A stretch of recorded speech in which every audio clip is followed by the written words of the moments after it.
මූ ඒ ඔක්කොම අත්ති දින්න ඇති මම බලමු. ඒක බලා හිටියා කිව්වා.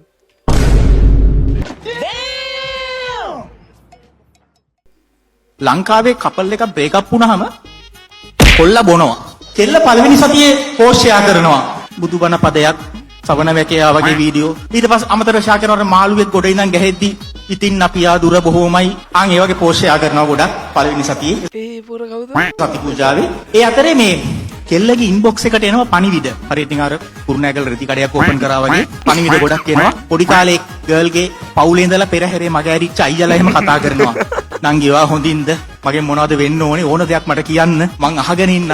ඒ අතරේ දෙවෙනි සතියේ වෙද්දි කෙල්ලම පෝස්ට් ෂෙයා කරනවා. ඒ කියන්නේ ඉර බැහැගෙන යන වෙලාවක පිරමීඩයක පින්තූරයක් දාලා කැප්ෂන් එකක් දානවා. ඔයා ඔටුවෙක් මම මමියක් අපිට නැති වුණේ ඊජිප්තුවක් වගේ ඒවා දානවා. ඒ අතරේ තව පණිවිඩ එනවා.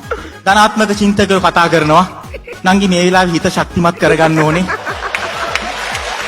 ප්‍රසවහා නාරි වේද විශේෂඥයෝ කතා කරලා කියනවා මේ වෙලාවේ හදවතින් නෙමෙයි මොලෙන් වැඩ කරන්න ඕන. තුන්වෙනි සතිය වෙද්දී අම්මත් එක්ක උයන්න උදව් වෙන ෆොටෝස් එහෙම දානවා. පොල් ගාන ගමන් සෙල්ෆියක් දානවා. අන්තිමට මට ඉතුරුනේ බින්දිච්ච හදවතයි පොල් බෑයයි හිරමනේ කියලා අන්න වගේ. ඊට පස්සේ පෙට්‍රල් ටැංකියක් උඩ අත් දෙක තියලා ෆොටෝ එකක් දානවා. අපිට අපි හමු වුණා කියලා. ඕක තමයි ලංකාවේ බ්‍රේක් අප් එකක් වුණාම සති පූජාව. Emotional damage. මූ ඒ ඔක්කොම අත්ති දින්න ඇති මම බලමු. ඒක බලා හිටියා කිව්වා. Emotional damage.